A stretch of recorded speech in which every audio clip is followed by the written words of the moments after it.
പ്രിയമുള്ളവരെ, ഓശാന ഞായറാഴ്ചയിലേക്ക് നമ്മൾ പ്രവേശിച്ചിരിക്കുന്നു. ഈ തപസ് കാലത്തിൽ ഒരു തീർത്ഥാടകരായി നമ്മൾ സഞ്ചരിക്കുകയായിരുന്നു. കർത്താവിൻ്റെ പീഡാസനത്തിലേക്ക് ഉത്ഥാനത്തിലേക്കുള്ള ഒരു തീർത്ഥയാത്രയായി.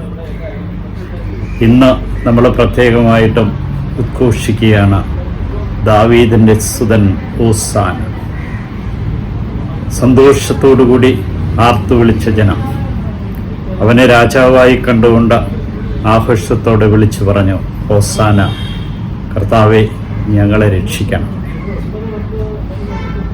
ഈ ഒരു വിളി ഒരാഘോഷമായി, ഒരലേടയായി ജനക്കൂട്ടത്തിന് മുഴുവനും സന്തോഷത്തിൻ്റെ ഒരു സദ്വാർത്തയായി കർത്താവ് മാറുന്നതിൻ്റെ ഒരടയാളമായിരുന്നു.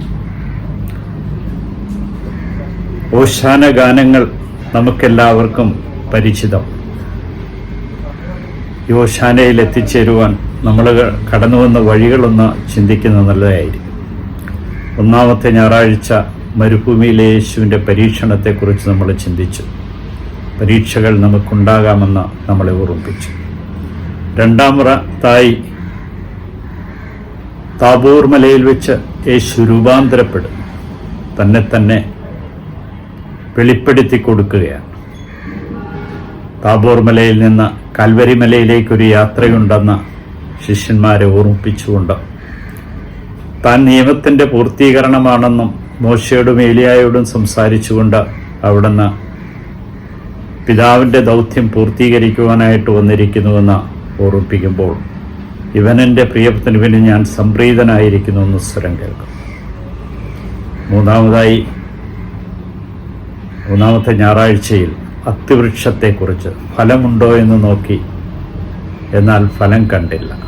വെട്ടിനീക്കുവാൻ ആഗ്രഹിച്ചു, എന്നാൽ ഒരു വർഷത്തേക്ക് കൂടി നിർത്തുവാൻ കർഷകൻ്റെ യാചന. പശ്ചാത്തപിച്ചില്ലെങ്കിൽ ശീലോം ഗോപുരം ഇടിഞ്ഞു വീണു മരിച്ചവരെ പോലും ഗലീലയിൽ പീലാത്തോസ് കൊന്നവരെ പോലെയും ഒക്കെ സംഭവിക്കാമെന്ന് നമ്മെ ഓർമ്മിപ്പിച്ചു.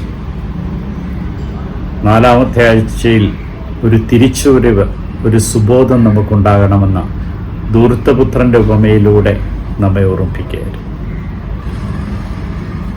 അഞ്ചാമത്തെ ആഴ്ചയിൽ നാം കണ്ടു പാപിനിയായ സ്ത്രീ എപ്രകാരമാണ് കർത്താവളോട് പെരുമാറിയത്. ആർത്തു വിളിക്കുന്ന ജനക്കൂട്ടത്തിൽ ശാന്തനായിരുന്നു കൊണ്ട് നിങ്ങളിൽ പാപമില്ലാത്തവൻ കല്ലെറിയട്ടെ എന്ന് പറയുമ്പോൾ കല്ലുകൾ ഇട്ടുകൊണ്ടു പോകുന്ന ജനക്കൂട്ടം.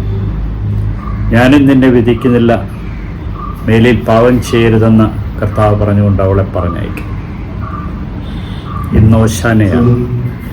ധൈര്യത്തോടു കൂടി മുന്നോട്ട് പോകുന്ന ക്രിസ്തുനാഥൻ തൻ്റെ ദൗത്യം പൂർത്തീകരിച്ചുകൊണ്ട് സമ്പൂർണമായിട്ടും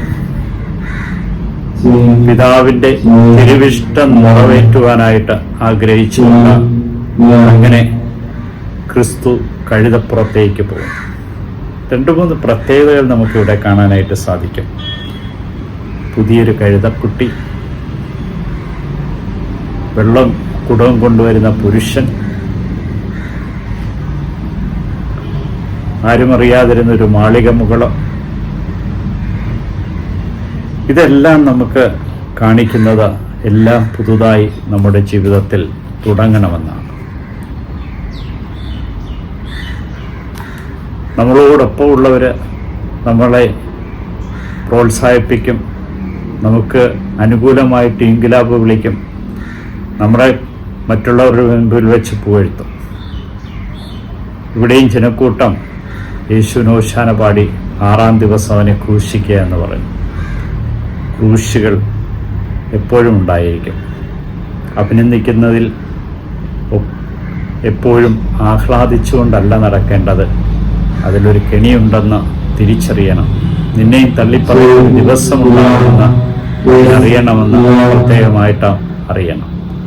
ദൈവത്തിന് സമ്പൂർണ്ണമായിട്ടും വിട്ടുകൊടുത്തുകൊണ്ട് അവിടുത്തെ കൃപയും അനുഗ്രഹവും നിറഞ്ഞ് ജീവിക്കാൻ ആവശ്യമായ എല്ലാ കൃപകളും നൽകി നമ്മളെ അനുഗ്രഹിക്കണമെന്ന് ഈ ഓശാനയിൽ നമുക്ക് പ്രാർത്ഥിക്കാം. ദാവീദിൻ്റെ സുതനോസാൻ തന്നെ